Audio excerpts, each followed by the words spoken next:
Mouth ulcer किंवा मुखामध्ये पांढरे लाल चट्टे पडणे, तिखट खाताना खूप तोंडाची आगाग होणे, त्याचप्रमाणे मुखपाक, आयुर्वेदामध्ये याला मुखपाक या नावाने ओळखले जाते.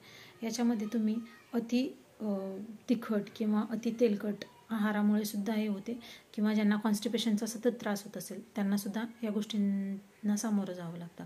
सो याचे 5 आयुर्वेदिक टिप्स आज मी तुम्हाला सांगणार आहे. मुखपाक झाल्यानंतर जर आपल्या आयुर्वेदामध्ये कवलग्रह नावाची एक संकल्पना आहे. त्याच्यामध्ये काय करतात, औषधी तेल मुखामध्ये धरून ठेवले जातात काही काळ, त्यामुळे संपूर्ण मुखामध्ये त्याचं शोषण होतं.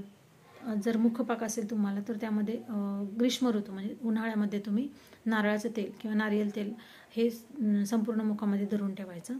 त्याचप्रमाणे जर हिवाळा असेल तर त्यामध्ये तुम्ही तिळाचं तेल हे संपूर्ण मुखामध्ये धरून ठेवायचं. मुखपाक जर असेल तर बाजारामध्ये इरिमिदादी तेल नावाचं एक तेल मिळतं, ते सुद्धा संपूर्ण मुखामधून तुम्ही फिरवू शकता. त्याचप्रमाणे अष्टमधू चूर्ण आणि गाईचं तूप हे एकत्र करून ते सुद्धा संपूर्ण मुखाला लोकली अप्लाय करू शकता. ज्यांना कॉन्स्टिपेशनचा सतत त्रास होत असेल त्यांनी आविपत्तिकर चूर्ण किंवा त्रिफळा चूर्ण हे रात्री झोपताना कोमट पाण्यातून घ्यायचं, त्यामुळे कॉन्स्टिपेशनचा त्रास कमी होईल. जर सतत कॉन्स्टिपेशन होत असेल तर हीट वाढते आणि शरीरातील उष्णता वाढली की मुखपाक यांसारख्या आजारांना तुम्हाला सामोरे जावे लागते. थँक्यू.